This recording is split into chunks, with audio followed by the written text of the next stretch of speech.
اسم اعظم ستوي بعض علماء کرام لیکي چې دا الله تعالی هر نوم اعظم دی. اعظم مطلب ډیر غټ. دا الله ټول نومونه غټ دي. دا الله نومونو کې وړو کې غټ نشتا. نو دا خبره د سره اړشتنه چې دا اسم اعظم دی او دا بل اسم اصغر دی. نعوذ بالله. ټول د الله نومونه غټ دي. خو بعض علماء وجنا د اعظم نه مراد دا دی چې دا نور نومونه په دی باندې تا ته ثواب ملاويږي. خو دا نوم دی واغشتو په دی بتا ته لګ ډیر ثواب ملاويږي. نو اعظم مطلب په اعتبار د ثواب سره غټ دی. نو دی باندې علامہ جلال الدین سیوطی رحمه الله یو کتاب لیکي او رساله الدر المنظم فی الاسم الاعظم. دا ملغلری دی پهلې شوی چې دا الله تعالی د عظیم نوم مبارک دی. دا د مشکات شریف شرح دا لمعات التنقیح پلس جلد کې دا او مولانا عبدالحق محدث دہلوی رحمه الله لیکلی دا. د بدی کې ډیر اقوال نقل کړي دي.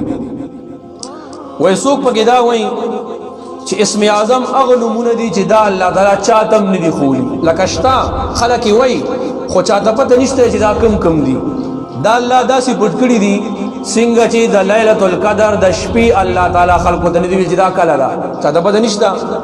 او د جمعې بارک یو ساعت ته چې پای کې دعاګانې قبلي حکم ساعت ته چاته پته نشته.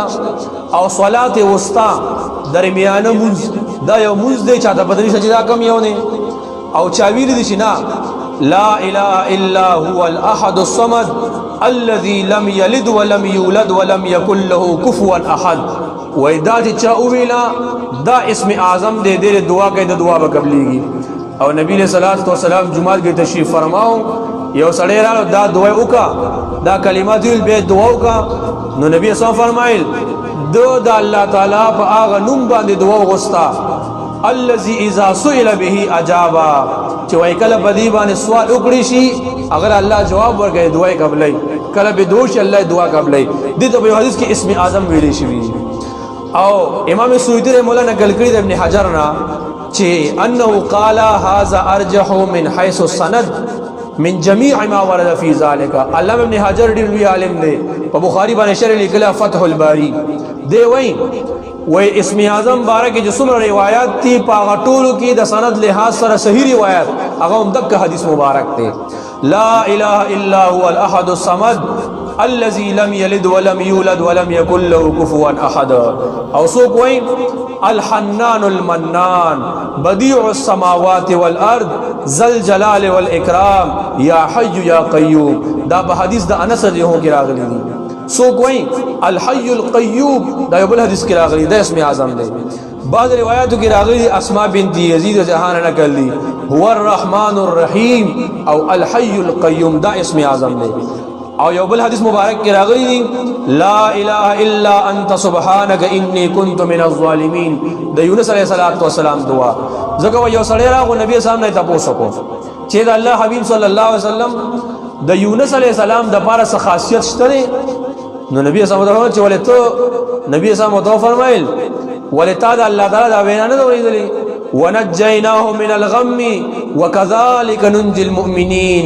موږ یونس علیہ السلام د تکلیفات او اخلاص کو او دک کرنګي مونږه مؤمنان لا نجات ورکاو.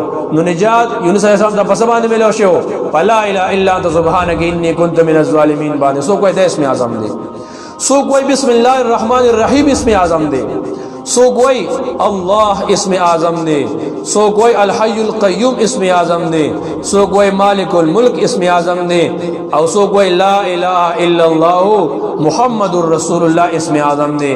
خو په یقین سره سو کم نشي ویل چې اسم اعظم کم دے او څنګه دی او کم ځای کې دی. خدا کوم خبر ذکر شوی د دې ټول یو عالم ډیر خپلی نتیجه راوخی دا وای کم ځای کې جراشی الله هو حی القیوم رحمان رحیم الہ دا الفاظ کم ځای کې راشي وای دا وای په دې باندې الله تعالی دعا قبلې دا کې اسم اعظم پروت دی. بہرحال